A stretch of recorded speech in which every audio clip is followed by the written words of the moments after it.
بسم اللہ الرحمن الرحیم۔ شروع کرتا ہوں اللہ کے نام سے جو بے انتہا مہربان نہایت رحم کرنے والے ہیں۔ انا انزلناه في ليلة القدر وما ادراك ما ليلة القدر ليلة القدر خير من الف شهر تنزل الملائكة والروح فيها بإذن ربهم من كل أمر سلام هي حتى مطلع الفجر۔ یقیناً ہم نے اسے شب قدر میں نازل فرمایا۔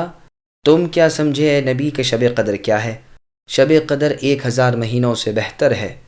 اس میں ہر کام کے سر انجام دینے کو اللہ کے حکم سے فرشتے اور روح یعنی جبریل علیہ السلام اترتے ہیں۔ یہ رات سراسر سلامتی کی ہوتی ہے اور فجر کے طلوع ہونے تک ہوتی ہے۔ سامعین، اب ان آیتوں کی تفسیر سماعت کیجیے۔ لیلۃ القدر یعنی شب قدر کی فضیلت۔ مقصد یہ ہے کہ اللہ تعالیٰ نے قرآن کریم کو لیلۃ القدر میں نازل فرمایا ہے۔ اس کا نام لیلۃ المبارکہ بھی ہے، جیسے اور جگہ اللہ نے ارشاد فرمایا انا انزلناہ فی لیلۃ مبارکۃ، اور یہ بھی قرآن سے ثابت ہے کہ یہ رات رمضان المبارک کے مہینے میں ہے، جیسے اللہ نے فرمایا شہر رمضان الذی انزل فیہ القرآن، رمضان وہ مہینہ ہے جس میں قرآن کو اتارا گیا۔ ابن عباس رضی اللہ عنہما وغیرہ کا قول ہے کہ پورا قرآن پاک لوح محفوظ سے آسمان اول پر بیت العزت میں اس رات اترا، پھر تفصیل وار واقعات کے مطابق بتدریج 23 سال میں رسول اللہ صلی اللہ علیہ وسلم پر نازل ہوا۔ پھر اللہ تعالیٰ لیلۃ القدر کی شان و شوکت کا اظہار فرماتے ہیں کہ اس رات کی ایک زبردست برکت تو یہ ہے کہ قرآن کریم جیسی اعلیٰ نعمت اسی رات اتری۔ تو فرماتے ہیں کہ تمہیں اے نبی کیا خبر کہ یہ لیلۃ القدر کیا ہے؟ پھر خود اللہ تعالیٰ ہی بتاتے ہیں کہ یہ ایک رات 1000 مہینے سے افضل ہے۔ اس سورت کا شان نزول ابن جریر کی تفسیر میں ہے کہ بنی اسرائیل میں ایک شخص تھا جو رات کو قیام کرتا تھا، صبح تک، اور دن میں دشمنان دین سے جہاد کرتا تھا، شام تک 1000 مہینے تک یہی کرتا رہا۔ بس اللہ تعالیٰ نے یہ صورت نازل فرمائی کہ اس امت کے کسی شخص کا صرف لیلۃ القدر کا قیام اس عابد کی 1000 مہینے کی اس عبادت سے افضل ہے۔ مجاہد رحمۃ اللہ علیہ فرماتے ہیں مطلب یہ ہے کہ اس رات کا نیک عمل، اس کا روزہ، اس کی نماز 1000 مہینوں کے روزے نماز سے افضل ہے جن میں لیلۃ القدر نہ ہو، اور مفسرین کا بھی یہ قول ہے۔ امام ابن جریر رحمۃ اللہ علیہ نے بھی اسی کو پسند فرمایا ہے کہ وہ 1000 مہینے جن میں لیلۃ القدر نہ ہو یہی ٹھیک ہے، اس کے سوا اور کوئی قول ٹھیک نہیں۔ جیسے رسول اللہ صلی اللہ علیہ وسلم فرماتے ہیں کہ ایک رات کی جہاد کی تیاری اس کے سوا کی 1000 راتوں سے افضل ہے۔ یہ حدیث مسند میں ہے۔ اسی طرح ابو داود، ترمذی وغیرہ کی حدیث میں ہے جو شخص اچھی نیت اور اچھی حالت سے جمعے کی نماز کے لیے جائے اس کے لیے سال کے اعمال کا ثواب لکھا جاتا ہے، سال بھر کے روزوں کا اور سال بھر کی نمازوں کا۔ اسی طرح کی اور بھی بہت سی حدیثیں ہیں۔ بس مطلب یہ ہے کہ مراد 1000 مہینے سے وہ مہینے ہیں جن میں لیلۃ القدر نہ آئے، جیسے 1000 راتوں سے مراد وہ راتیں ہیں جن میں کوئی رات اس عبادت کی نہ ہو، اور جیسے جمعے کی طرف جانے والے کو 1 سال کی نیکیاں، یعنی وہ سال جس میں جمعہ نہ ہو۔ پھر آگے اللہ فرماتے ہیں کہ اس رات کی برکت کی زیادتی کی وجہ سے بکثرت فرشتے اس میں نازل ہوتے ہیں۔ فرشتے تو ہر برکت اور رحمت کے ساتھ نازل ہوتے رہتے ہیں، جیسے تلاوت قرآن کے وقت اترتے ہیں اور ذکر کی مجلسوں کو گھیر لیتے ہیں، اور علم دین کے سیکھنے والوں کے لیے راضی خوشی اپنے پر بچھا دیا کرتے ہیں اور ان کی عزت و تکریم کرتے ہیں۔ روح سے مراد جبریل علیہ السلام ہے۔ روح سے مراد یہاں اس آیت میں جبریل علیہ السلام ہے۔ یہ خاص کا عطف ہے عام پر۔ بعض کہتے ہیں روح نام کے ایک خاص قسم کے فرشتے ہیں، جیسے کہ سورہ عما یتساءلون کی تفسیر میں تفصیل سے گزر چکا، واللہ اعلم۔ پھر آگے فرمایا وہ سراسر سلامتی والی رات ہے جس میں شیطان نہ تو برائی کر سکتا ہے نہ ایذا پہنچا سکتا ہے۔ قتادہ رحمۃ اللہ علیہ وغیرہ فرماتے ہیں کہ اس میں تمام کاموں کا فیصلہ کیا جاتا ہے، عمر اور رزق مقدر کیا جاتا ہے، جیسے اور جگہ اللہ نے فرمایا فیہا یفرق کل امر حکیم، یعنی اسی رات میں ہر حکمت والے کام کا فیصلہ کیا جاتا ہے۔ شعبی رحمۃ اللہ علیہ فرماتے ہیں کہ اس رات میں فرشتے مسجد والوں پر صبح تک سلام بھیجتے رہتے ہیں۔ امام بحقی رحمۃ اللہ علیہ نے اپنی کتاب فضائل الاوقات میں علی رضی اللہ عنہ کا ایک غریب اثر فرشتوں کے نازل ہونے میں اور نمازیوں پر ان کے گزرنے میں اور انہیں برکت حاصل ہونے میں وارد کیا ہے۔ ابن ابی حاتم نے کعب الحبار رحمۃ اللہ علیہ سے ایک عجیب و غریب بہت طویل اثر وارد کیا ہے، جس میں فرشتوں کا سدرۃ المنتہا سے جبریل علیہ السلام کے ساتھ زمین پر آنا اور مؤمن مردوں اور مؤمن عورتوں کے لیے دعائیں کرنا وارد ہے۔ عبد الرحمن ابن ابی اعلیٰ رحمۃ اللہ علیہ فرماتے ہیں اس رات میں ہر امر سے سلامتی ہے، یعنی کوئی نئی بات پیدا نہیں ہوتی۔ قتادہ رحمۃ اللہ علیہ اور ابن زید کا قول ہے کہ یہ رات سراسر سلامتی والی ہے، کوئی برائی صبح ہونے تک نہیں ہوتی۔ کیا لیلۃ القدر پہلی امتوں میں بھی تھی؟ اس باب میں علماء کا اختلاف ہے کہ لیلۃ القدر اگلی امتوں میں بھی تھی یا صرف اسی امت کو خصوصیت کے ساتھ عطا کی گئی ہے۔ امام بحقی کی کتاب شعب الایمان کے ایک منقطع ضعیف روایت سے یہ معلوم ہوتا ہے کہ صرف اسی امت کو یہ رات دی گئی ہے۔ خطابی نے تو اس بات پر اجماع نقل کیا ہے، لیکن ایک حدیث اور ہے جس سے یہ معلوم ہوتا ہے کہ یہ رات جس طرح اس امت میں ہے اگلی امتوں میں بھی ہے۔ چنانچہ امام احمد نے اپنی مسند میں مرثد رحمۃ اللہ علیہ سے روایت کرتے ہیں، انہوں نے کہا کہ میں نے ابو ذر رضی اللہ عنہ سے پوچھا کہ آپ نے لیلۃ القدر کے بارے میں رسول اللہ صلی اللہ علیہ وسلم سے کیا سوال کیا تھا؟ آپ نے فرمایا سنو، میں رسول اللہ صلی اللہ علیہ وسلم سے اکثر باتیں دریافت کرتا رہتا تھا۔ ایک مرتبہ میں نے کہا اے اللہ کے رسول، یہ تو فرمائیے کہ لیلۃ القدر رمضان میں ہی ہے یا اور مہینوں میں؟ آپ نے فرمایا رمضان میں۔ میں نے کہا اچھا اے اللہ کے رسول، یہ انبیاء کے ساتھ ہی ہے کہ جب تک وہ ہیں یہ بھی ہے؟ جب انبیاء قبض کیے جاتے ہیں یعنی مر جاتے ہیں تو یہ بھی اٹھ جاتی ہے یا یہ قیامت تک باقی رہے گی؟ رسول اللہ صلی اللہ علیہ وسلم نے فرمایا کہ نہیں، وہ یعنی یہ رات قیامت تک باقی رہے گی۔ میں نے کہا رمضان کے کس حصے میں ہے؟ آپ نے فرمایا اسے رمضان کے اول دہے میں اور آخری دہے میں ڈھونڈو۔ پھر میں خاموش ہو گیا، نبی بھی اور باتوں میں مشغول ہو گئے۔ میں نے پھر موقع پا کر سوال کیا کہ رسول اللہ، ان دونوں عشروں میں سے کس عشرے میں اس رات کو تلاش کروں، یعنی پہلے اور آخری؟ نبی صلی اللہ علیہ وسلم نے فرمایا آخری عشرے میں، بس اب کچھ نہ پوچھنا۔ میں پھر چپکے ہو گیا، لیکن پھر موقع پا کر میں نے سوال کیا کہ اے اللہ کے رسول، آپ کو قسم ہے میرا بھی کچھ حق آپ پر ہے، فرما دیجئے کہ وہ کون سی رات ہے؟ نبی صلی اللہ علیہ وسلم سخت ناراض ہوئے۔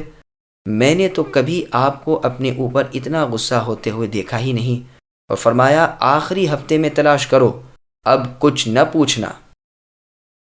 یہ روایت سنن نسائی میں بھی ہے۔ اس سے ثابت ہوتا ہے کہ یہ رات اگلی امتوں میں بھی تھی، اور اس حدیث سے یہ بھی ثابت ہوتا ہے کہ یہ رات نبی صلی اللہ علیہ وسلم کے بعد بھی قیامت تک ہر سال آتی رہے گی۔ بعض شیعہ کا قول ہے کہ یہ رات بالکل اٹھ گئی۔ یہ قول غلط ہے، ان کو غلط فہمی اس حدیث سے ہوئی جس میں ہے کہ وہ اٹھا لی گئی، اور ممکن ہے کہ تمہارے لیے اسی میں بہتری ہو۔ یہ حدیث پوری ابھی آئے گی۔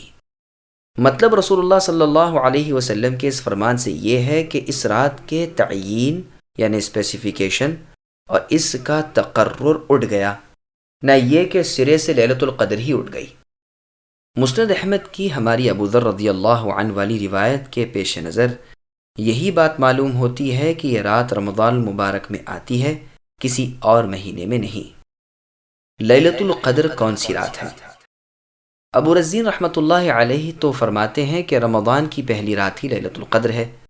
امام شافعی محمد بن ادریس رحمۃ اللہ علیہ کا فرمان ہے کہ یہ 17ویں شب ہے۔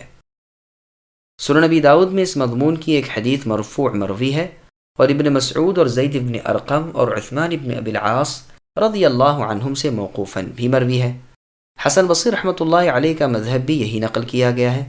اس کی ایک دلیل یہ بھی بیان کی جاتی ہے کہ رمضان المبارک کی یہی 17ویں رات شب جمعہ کی تھی، اور یہی رات بدر کی رات تھی، اور 17ویں تاریخ کو جنگ بدر واقع ہوئی تھی۔ جس دن کو قرآن نے یوم الفرقان کہا ہے۔ علی اور ابن مسعود رضی اللہ عنہما سے مروی ہے کہ 29ویں رات لیلۃ القدر ہے، اور یہ بھی کہا گیا ہے کہ 21ویں رات ہے۔ ابو سعید خدری رضی اللہ عنہ کی حدیث میں ہے کہ رسول اللہ صلی اللہ علیہ وسلم نے رمضان المبارک کے پہلے 10 دن کا اعتکاف کیا، ہم بھی آپ کے ساتھ ہی اعتکاف میں بیٹھے۔ پھر آپ کے پاس جبرائیل علیہ السلام آئے اور فرمایا کہ جسے آپ ڈھونڈتے ہیں وہ تو آپ کے آگے ہے۔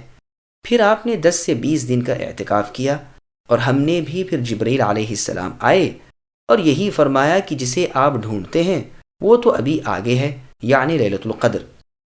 بس رمضان کی 20ویں تاریخ کی صبح کو نبی صلی اللہ علیہ وسلم نے کھڑے ہو کر خطبہ فرمایا کہ میرے ساتھ اعتکاف کرنے والوں کو چاہیے کہ وہ پھر اعتکاف میں بیٹھ جائیں۔ میں نے لیلۃ القدر دیکھ لی لیکن میں بھول گیا۔ لیلۃ القدر آخری عشرے کی طاق راتوں میں ہے۔ میں نے دیکھا ہے کہ گویا میں کیچڑ میں سجدہ کر رہا ہوں۔ راوی حدیث فرماتے ہیں کہ مسجد نبوی صلی اللہ علیہ وسلم کی چھت صرف کھجور کے پتوں کی تھی، آسمان پر اس وقت ابر کا ایک چھوٹا سا ٹکڑا بھی نہ تھا۔ پھر ابر اٹھا اور بارش ہوئی، اور نبی صلی اللہ علیہ وسلم کا خواب سچا ہوا، اور میں نے خود دیکھا کہ نماز کے بعد نبی صلی اللہ علیہ وسلم کی پیشانی پر تر مٹی لگی ہوئی تھی۔ اسی روایت کے ایک طریق میں ہے کہ یہ 21ویں رات کا واقعہ ہے۔ یہ حدیث صحیح بخاری اور صحیح مسلم دونوں میں ہے۔ امام شافعی رحمۃ اللہ علیہ فرماتے ہیں تمام روایتوں میں سب سے زیادہ صحیح یہی حدیث ہے۔ یہ بھی کہا گیا ہے کہ لیلۃ القدر رمضان المبارک کی 23ویں رات ہے۔ اس کی دلیل عبداللہ بن انیس رضی اللہ عنہ کی صحیح مسلم والی ایسی ہی ایک روایت ہے، واللہ اعلم۔ ایک قول یہ بھی ہے کہ 24ویں رات ہے۔ ابو داؤد طیالسی میں ہے کہ رسول اللہ صلی اللہ علیہ وسلم فرماتے ہیں کہ لیلۃ القدر 24ویں شب ہے۔ اس کی سند بھی صحیح ہے۔ بخاری میں بلال رضی اللہ عنہ سے، جو نبی صلی اللہ علیہ وسلم کے مؤذن ہیں، مروی ہے کہ یہ پہلی 7ویں ہے، آخری 10 میں۔ یہ موقوف روایت ہی صحیح ہے، واللہ اعلم۔ ابن مسعود، ابن عباس، جابر رضی اللہ عنہم، نیز حسن، قتادہ، عبداللہ بن وہب رحمۃ اللہ علیہم بھی فرماتے ہیں کہ 24ویں رات لیلۃ القدر ہے۔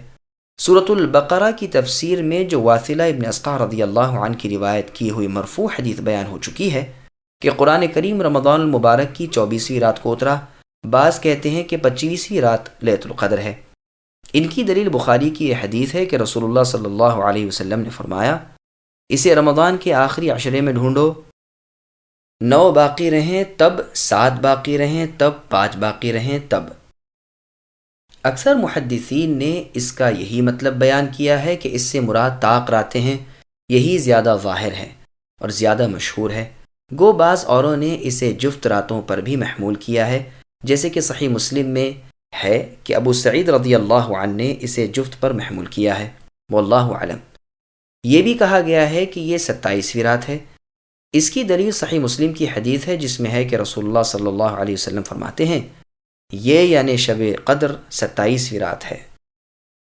مسند احمد میں ہے کہ زر رحمۃ اللہ علیہ نے ابی بن کعب رضی اللہ عنہ سے کہا کہ آپ کے بھائی عبداللہ بن مسعود رضی اللہ عنہ فرماتے ہیں کہ جو شخص سال بھر راتوں کو قیام کرے گا وہ لیلۃ القدر کو پائے گا۔ آپ نے فرمایا اللہ تعالیٰ ان پر رحم کرے، وہ جانتے ہیں کہ یہ رمضان کی رات میں ہی ہے، یہ 27ویں رات رمضان کی ہے۔ پھر اس بات پر ابی رضی اللہ عنہ نے قسم کھائی۔ میں نے پوچھا آپ کو یہ کیسے معلوم ہوا؟ جواب دیا کہ ان نشانیوں کو دیکھنے سے جو ہم کو بتائی گئی ہیں کہ اس دن سورج شعاؤں کے بغیر نکلتا ہے۔ صحیح مسلم کی روایت میں ہے کہ ابی رضی اللہ عنہ نے کہا اس اللہ کی قسم جس کے سوا کوئی معبود برحق نہیں ہے کہ یہ رات رمضان میں ہی ہے۔ آپ نے اس پر انشاءاللہ بھی نہیں فرمایا اور پختہ قسم کھا لی۔ پھر فرمایا مجھے خوب معلوم ہے کہ وہ کون سی رات ہے جس میں قیام کرنے کا رسول اللہ صلی اللہ علیہ وسلم کا حکم ہے، یہ 27ویں رات ہے۔ اس کی نشانی یہ ہے کہ اس کی صبح کو سورج سفید رنگ کا نکلتا ہے اور تیزی زیادہ نہیں ہوتی۔ معاویہ ابن عمر، ابن عباس رضی اللہ عنہم وغیرہ سے بھی مروی ہے کہ رسول اللہ صلی اللہ علیہ وسلم نے فرمایا یہ رات 27ویں رات ہے۔ سلف کی ایک جماعت نے بھی یہی کہا ہے اور امام احمد ابن حنبل رحمۃ اللہ علیہ کا مختار مسلک بھی یہی ہے۔ بعض سلف نے قرآن کریم کے الفاظ سے بھی اس کے ثبوت کا حوالہ دیا ہے، اسی طرح کہ ہیا اس صورت میں 27واں کلمہ ہے اور اس کے معنی ہیں یہ، واللہ اعلم۔ طبرانی کی ایک روایت میں ہے کہ عمر بن الخطاب رضی اللہ عنہ نے اصحاب رسول صلی اللہ علیہ وسلم کو جمع کیا اور ان سے لیلۃ القدر کی بابت سوال کیا، تو سب کا اجماع اس امر پر ہوا کہ یہ رمضان کے آخری دہے میں ہے۔ ابن عباس رضی اللہ عنہما نے اس وقت فرمایا کہ میں تو یہ بھی جانتا ہوں کہ وہ کون سی رات ہے۔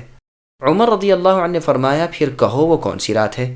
فرمایا اس آخری عشرے میں 7 گزرنے پر یا 7 باقی رہنے پر۔ عمر رضی اللہ عنہ نے پوچھا یہ کیسے معلوم ہوا؟ تو جواب دیا کہ دیکھو، اللہ تعالیٰ نے آسمان بھی 7 پیدا کیے اور زمینیں بھی 7 بنائیں، مہینے بھی ہفتوں پر ہے، انسان کی پیدائش بھی 7 پر ہے، کھانا بھی 7 ہے، سجدہ بھی 7 ہے، طواف بیت اللہ کی تعداد بھی 7 کی ہے، رمی جمار کی کنکریاں بھی 7 ہیں، اور اسی طرح کی 7 کی گنتی کی بہت سی چیزیں اور بھی گنوا دیں۔ فاروق اعظم رضی اللہ عنہ نے فرمایا تمہاری سمجھ وہاں پہنچی جہاں تک ہمارے خیالات کو رسائی نہ ہو سکی۔ یہ جو فرمایا 7 ہی کھانا ہے، اس سے قرآن کریم کی آیتیں فَأَنبَتْنَا فِيهَا حَبًّا وَعِنَبًا وَخَطْبًا إِلَى آخر الآیہ مراد ہیں، جن میں 7 چیزوں کا ذکر ہے جو کھائی جاتی ہیں۔ اس روایت کی اسناد بھی جید اور قوی ہے، لیکن متن میں بہت غرابت ہے، واللہ اعلم۔ مسند احمد میں ہے کہ لیلۃ القدر 27ویں رات ہے یا 29ویں رات۔ اس رات فرشتے زمین پر سنگریزوں کی گنتی سے بھی زیادہ ہوتے ہیں۔ اس کی اسناد بھی اچھی ہے۔ ایک قول یہ بھی ہے کہ آخری رات لیلۃ القدر ہے، کیونکہ ابھی جو حدیث گزری اس میں ہے، اور ترمذی اور نسائی میں بھی ہے کہ جب 9 باقی رہ جائیں یا 7 یا 5 یا 3 یا آخری رات، یعنی ان راتوں میں لیلۃ القدر کی تلاش کرو۔ امام ترمذی رحمۃ اللہ علیہ اس حدیث کو حسن صحیح کہتے ہیں۔ مسند میں ہے کہ یہ آخری رات ہے، لیلۃ القدر کی تلاش۔ امام شافعی رحمۃ اللہ علیہ فرماتے ہیں کہ ان مختلف احادیث میں تطبیق یوں ہو سکتی ہے کہ یہ سوالوں کا جواب ہے۔ کسی نے کہا ہم اسے فلاں رات میں تلاش کریں، تو آپ نے فرما دیا ہاں، حقیقت یہ ہے کہ لیلۃ القدر مقرر ہے اور اس میں تبدیلی نہیں ہوتی۔ امام ترمذی نے امام شافعی رحمۃ اللہ علیہ کا اسی معنی کا قول نقل کیا ہے۔ ابو قلابہ رحمۃ اللہ علیہ فرماتے ہیں کہ آخری عشرے کی راتوں میں یہ پھر بدل ہوا کرتی ہے۔ امام مالک، امام ثوری، امام احمد بن حنبل، امام اسحاق بن راہویہ، ابو ثور مزنی، ابو بکر بن خزیمہ رحمۃ اللہ علیہم وغیرہ نے بھی یہی فرمایا ہے۔ امام شافعی سے بھی قاضی نے یہی نقل کیا ہے اور یہی ٹھیک بھی ہے، واللہ اعلم۔ اس قول کی تھوڑی بہت تائید بخاری و مسلم کی اس حدیث سے بھی ہوتی ہے کہ چند اصحاب رسول صلی اللہ علیہ وسلم خواب میں لیلۃ القدر رمضان کی 7 پچھلی راتوں میں دکھائے گئے۔ نبی نے فرمایا کہ میں دیکھتا ہوں کہ تمہارے خواب اس بارے میں موافق ہیں، ہر طلب کرنے والے کو چاہیے کہ لیلۃ القدر کو ان 7 آخری راتوں میں تلاش کرے۔ عائشہ رضی اللہ عنہا سے بھی بخاری و مسلم میں مروی ہے کہ رسول اللہ صلی اللہ علیہ وسلم نے فرمایا رمضان کے آخری عشرے کی طاق راتوں میں شب قدر کی جستجو کرو۔ امام شافعی رحمۃ اللہ علیہ کے اس فرمان پر کہ لیلۃ القدر ہر رمضان میں ایک معین رات ہے اور اس کا ہیر پھیر نہیں ہوتا، یہ حدیث دلیل بن سکتی ہے، جو صحیح بخاری میں عبادہ بن صامت رضی اللہ عنہ کی روایت سے مروی ہے کہ رسول اللہ صلی اللہ علیہ وسلم ہمیں لیلۃ القدر کی خبر دینے کے لیے کہ فلاں رات لیلۃ القدر ہے نکلے۔ یہاں 2 مسلمان آپس میں جھگڑ رہے تھے، تو آپ نے فرمایا کہ تمہیں لیلۃ القدر کی خبر دینے کے لیے میں آیا تھا، لیکن فلاں کی لڑائی کی وجہ سے وہ اٹھا لی گئی، اور ممکن ہے کہ اسی میں تمہاری بہتری ہو، اب اسے 9ویں، 7ویں اور 5ویں میں ڈھونڈو۔ وجہ دلالت یہ ہے کہ اگر اس کا تعین ہمیشہ کے لیے نہ ہوتا تو ہر سال کی لیلۃ القدر کا علم حاصل نہ ہوتا۔ اگر لیلۃ القدر کا ہیر پھیر ہوتا رہتا تو صرف اس سال کے لیے تو معلوم ہو جاتا کہ فلاں رات ہے، لیکن اور برسوں کے لیے تعین نہ ہوتی۔ ہاں، یہ ایک جواب اس کا ہو سکتا ہے کہ رسول اللہ صلی اللہ علیہ وسلم صرف اسی سال کی اس مبارک رات کی خبر دینے کے لیے تشریف لائے تھے۔ اس حدیث سے یہ بھی معلوم ہوا کہ لڑائی جھگڑا خیر و برکت کو اور نفع دینے والے علم کو غارت کر دیتا ہے۔ یہ یاد رہے کہ اس حدیث میں جو نبی صلی اللہ علیہ وسلم نے فرمایا کہ وہ اٹھا لی گئی، اس سے مراد اس کی تعیین کے علم کا اٹھا لیا جانا ہے، نہ یہ کہ بالکل لیلۃ القدر ہی دنیا سے اٹھا لی گئی، جیسے کہ جاہل شیعہ کا قول ہے۔ اس پر بڑی دلیل یہ ہے کہ اس لفظ کے بعد ہی یہ ہے کہ آپ نے فرمایا اسے 90ویں، 7ویں اور 5ویں میں ڈھونڈو۔ نبی صلی اللہ علیہ وسلم کا یہ فرمان کہ ممکن ہے اسی میں تمہاری بہتری ہو، یعنی اس کی مقرر تعیین کا علم نہ ہونے میں۔ اس کا مطلب یہ ہے کہ جب یہ مبہم ہے تو اس کا ڈھونڈنے والا جن جن راتوں میں اس کا ہونا ممکن دیکھے گا، ان تمام راتوں میں کوشش و خلوص کے ساتھ عبادت میں لگا رہے گا، بخلاف اس کے کہ معلوم ہو جائے کہ فلاں رات ہی ہے تو وہ صرف اسی ایک رات کی عبادت کرے گا۔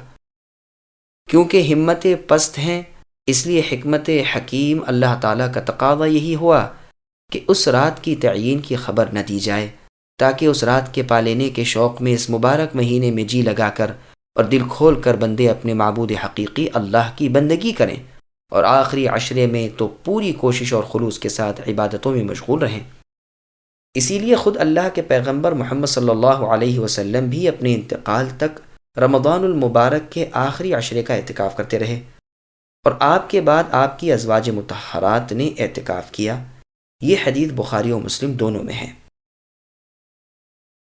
بخاری کی روایت میں ہے کہ آپ صلی اللہ علیہ وسلم رمضان المبارک کے آخری عشرے کا اعتکاف کیا کرتے تھے۔ صحیح بخاری کی ایک اور حدیث میں ہے، عائشہ رضی اللہ عنہا فرماتی ہیں کہ جب آخری 10 راتیں رمضان المبارک کی رہ جاتیں تو اللہ کے رسول صلی اللہ علیہ وسلم ساری رات جاگتے اور اپنے گھر والوں کو بھی جگاتے اور کمر کس لیتے۔ مسلم شریف میں ہے کہ رسول اللہ صلی اللہ علیہ وسلم ان دنوں میں جس محنت کے ساتھ عبادت کرتے، اتنی محنت سے عبادت آپ کی اور وقت نہیں ہوتی تھی۔ یہی معنی ہیں اوپر والی حدیث کے اس جملے کے کہ آپ تہبند مضبوط باندھ لیا کرتے، یعنی کمر کس لیا کرتے، یعنی عبادت میں پوری کوشش کرتے۔ گو اس کے یہ معنی بھی کیے گئے ہیں کہ آپ بیویوں سے نہ ملتے، اور یہ بھی ہو سکتا ہے کہ دونوں ہی باتیں مراد ہوں، یعنی بیویوں سے ملنا بھی ترک کر دیتے تھے اور عبادت کی مشغولی میں بھی کمر باندھ لیا کرتے تھے۔ امام مالک رحمۃ اللہ علیہ فرماتے ہیں کہ رمضان کی آخری 10 راتوں میں لیلۃ القدر کی یکساں جستجو کرے، کسی ایک رات کو دوسری رات پر ترجیح نہ دے۔ رمضان میں عبادت زیادہ کرو۔ یہ بھی یاد رہے کہ یوں تو ہر وقت دعا کی کثرت مستحب یعنی پسندیدہ ہے، لیکن رمضان میں اور زیادتی کرے، اور خصوصاً آخری عشرے میں اور بالخصوص طاق راتوں میں، اور اس دعا کو بکثرت پڑھے، اللہم انک عفو تحب العفو فاعف عنی۔ اے اللہ، آپ درگزر کرنے والے ہیں اور درگزر کرنے کو پسند فرمانے والے ہیں، مجھ سے بھی درگزر فرمائیے۔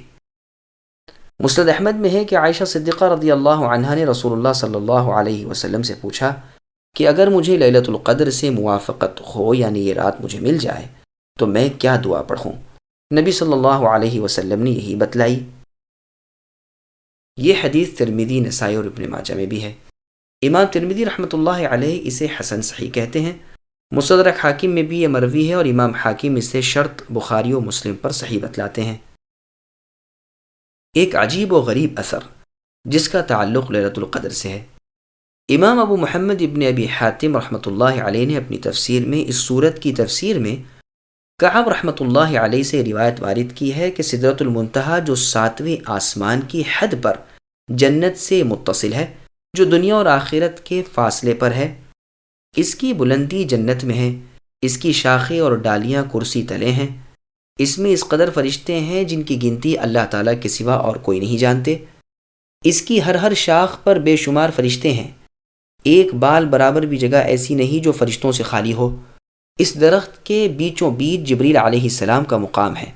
اللہ تعالیٰ کی طرف سے جبریل علیہ السلام کو آواز دی جاتی ہے کہ اے جبریل، لیلۃ القدر میں اس درخت کے تمام فرشتوں کو لے کر زمین پر جاؤ۔ یہ کل کے کل فرشتے رأفت و رحمت والے ہیں، جن کے دلوں میں ہر مؤمن کے لیے رحم کے جذبات موجزن ہیں۔ سورج غروب ہوتے ہی یہ کل کے کل فرشتے جبریل علیہ السلام کے ساتھ لیلۃ القدر میں اترتے ہیں، تمام روئے زمین پر پھیل جاتے ہیں، ہر جگہ سجدے میں قیام میں مشغول ہو جاتے ہیں، اور تمام مؤمن مردوں اور مؤمن عورتوں کے لیے دعائیں مانگتے رہتے ہیں۔ ہاں، گرجا گھر، مندر میں، آتش کدے میں بت خانے میں غرض اللہ کے سوا اوروں کی جہاں پرستش ہوتی ہے وہاں تو یہ فرشتے نہیں جاتے، اور ان جگہوں میں بھی جن میں تم گندی چیزیں ڈالتے ہو، اور اس گھر میں جہاں نشے والا شخص ہو یا نشے والی چیز ہو، یا جس گھر میں کوئی بت گڑا ہوا ہو، یا جس گھر میں باجے گاجے گھنٹیاں ہوں، یا حویلے ہو، یا کوڑا کرکٹ ڈالنے کی جگہ ہو، وہاں تو یہ رحمت کے فرشتے جاتے نہیں، باقی چپے چپے پر گھوم جاتے ہیں اور ساری رات مؤمن مردوں عورتوں کے لیے دعائیں مانگنے میں گزار دیتے ہیں۔ جبریل علیہ السلام تمام مؤمنوں سے مصافحہ کرتے ہیں۔ اس کی نشانی یہ ہے کہ رونگٹے جسم پر کھڑے ہو جائیں، دل نرم پڑ جائیں، آنکھیں بہہ نکلیں۔ اس وقت آدمی کو سمجھ لینا چاہیے کہ اس وقت میرا ہاتھ جبریل علیہ السلام کے ہاتھ میں ہے۔ کعب رحمۃ اللہ علیہ فرماتے ہیں کہ جو شخص اس رات میں 3 مرتبہ لا الہ الا اللہ پڑھے، اس پہلی مرتبہ کے پڑھنے پر گناہوں کی بخشش ہو جاتی ہے، دوسری مرتبہ کے کہنے پر آنکھ سے نجات مل جاتی ہے، تیسری مرتبہ کے کہنے پر جنت میں داخل ہو جاتا ہے۔ راوی نے پوچھا کہ اے ابو اسحاق، جو اس کلمے کو سچائی سے کہے اس کے؟ فرمایا یہ تو نکلے گا ہی اس کے منہ سے جو سچائی سے اس کا کہنے والا ہو۔ اس اللہ کی قسم جس کے ہاتھ میں میری جان ہے کہ لیلۃ القدر کافر و منافق پر تو اتنی بھاری پڑتی ہے کہ گویا اس کی پیٹھ پر پہاڑ آ پڑا۔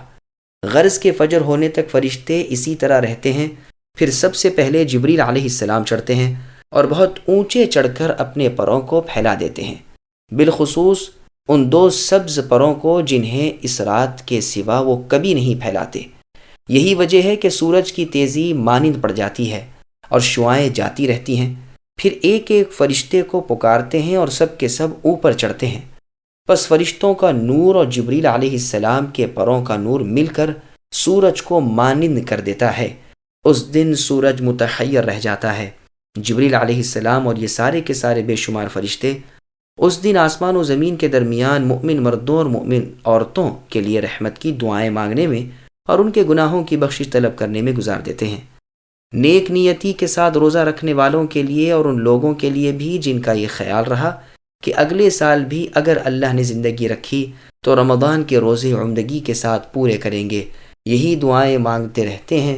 شام کو آسمان دنیا پر چڑھ جاتے ہیں، وہاں کے تمام فرشتے حلقے باندھ باندھ کر ان کے پاس جمع ہو جاتے ہیں اور ایک ایک مرد اور ایک ایک عورت کے بارے میں ان سے سوال کرتے ہیں اور یہ جواب دیتے ہیں، یہاں تک کہ وہ پوچھتے ہیں کہ فلاں شخص کو اس سال تم نے کس حالت میں پایا؟ تو یہ کہتے ہیں کہ گزشتہ سال تو ہم نے اسے عبادتوں میں پایا تھا، لیکن اس سال تو وہ بدعتوں میں مبتلا تھا، اور فلاں شخص گزشتہ سال بدعتوں میں مبتلا تھا لیکن اس سال ہم نے اسے سنت کے مطابق عبادتوں میں پایا۔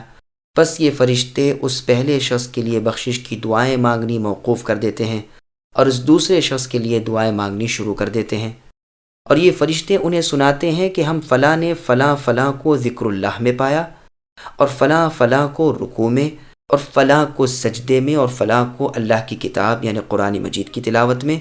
غرض کے ایک رات دن یہاں گزار کر دوسرے آسمان پر جاتے ہیں۔ یہاں بھی یہی ہوتا ہے، یہاں تک کہ سدرۃ المنتہا میں اپنی اپنی جگہ پہنچ جاتے ہیں۔ اس وقت سدرۃ المنتہا ان سے پوچھتا ہے کہ مجھ میں بسنے والوں، میرا بھی تم پر حق ہے، میں بھی ان سے محبت رکھتا ہوں جو اللہ تعالیٰ سے محبت رکھیں، ذرا مجھے تو لوگوں کی حالت کی خبر دو اور ان کے نام بتاؤ۔ کعب الاحبار رحمۃ اللہ علیہ فرماتے ہیں کہ اب فرشتے اس کے سامنے گنتی کر کے اور ایک ایک مرد و عورت کا مع ولدیت کے نام بتلاتے ہیں۔ پھر جنت سدرۃ المنتہا کی طرف متوجہ ہو کر پوچھتی ہے کہ تجھ میں رہنے والے فرشتوں نے جو خبریں تجھے دی ہیں مجھ سے بھی تو بیان کر۔ چنانچہ سدرۃ المنتہا اس سے ذکر کرتا ہے۔ یہ سن کر وہ کہتی ہے کہ اللہ کی رحمت ہو فلاں مرد پر اور فلاں عورت پر، اے اللہ انہیں جلدی مجھ سے ملا دیجیے۔ جبریل علیہ السلام سب سے پہلے اپنی جگہ پہنچ جاتے ہیں، انہیں الہام ہوتا ہے اور یہ عرض کرتے ہیں، اے میرے رب، میں نے آپ کے فلاں فلاں بندوں کو سجدے میں پایا، آپ انہیں بخش دیجیے۔ اللہ تعالیٰ فرماتے ہیں میں نے انہیں بخش دیا۔ جبریل علیہ السلام اسے عرش کے اٹھانے والے فرشتوں کو سناتے ہیں، پھر سب کہتے ہیں کہ فلاں فلاں مرد و عورت پر اللہ تعالیٰ کی رحمت ہوئی اور مغفرت ہوئی۔ پھر جبریل علیہ السلام خبر دیتے ہیں کہ باری تعالیٰ فلاں شخص کو گزشتہ سال تو عامل سنت اور عابد چھوڑا تھا، لیکن اس سال تو بدعتوں میں پڑ گیا ہے اور آپ کے احکام سے روگردانی کر لی ہے۔ اللہ تعالیٰ فرماتے ہیں، اے جبریل، اگر یہ مرنے سے 3 ساعت پہلے بھی توبہ کر لے تو میں اسے بخش دوں گا۔ اس وقت جبریل علیہ السلام بے ساختہ کہہ اٹھتے ہیں کہ اے اللہ، آپ ہی کے لیے سب تعریفیں سزاوار ہیں۔ اے اللہ، آپ اپنی مخلوق پر سب سے زیادہ مہربان ہیں، بندوں پر آپ کی مہربانی خود ان کی اپنی مہربانی سے بھی بڑی ہوئی ہے۔ اس وقت عرش اور اس کے آس پاس کی چیزیں اور پردے اور تمام آسمان جنبش میں آ جاتے ہیں، یعنی حرکت میں، اور کہہ اٹھتے ہیں، الحمد للہ الرحیم، الحمد للہ الرحیم، تمام تعریفیں اللہ ہی کے لیے ہے جو رحم کرنے والے ہیں، تمام تعریفیں اللہ ہی کے لیے ہے جو رحم کرنے والے ہیں۔ کعب رحمۃ اللہ علیہ یہ بھی فرماتے ہیں کہ جو شخص رمضان المبارک کے روزے پورے کرے اور اس کی نیت یہ بھی ہو کہ رمضان کے بعد بھی گناہوں سے بچتا رہوں گا، وہ بغیر سوال و جواب کے اور بغیر حساب کتاب کے جنت میں داخل ہوگا۔ سامعین، الحمدللہ، سورۃ القدر کی تفسیر مکمل ہوئی۔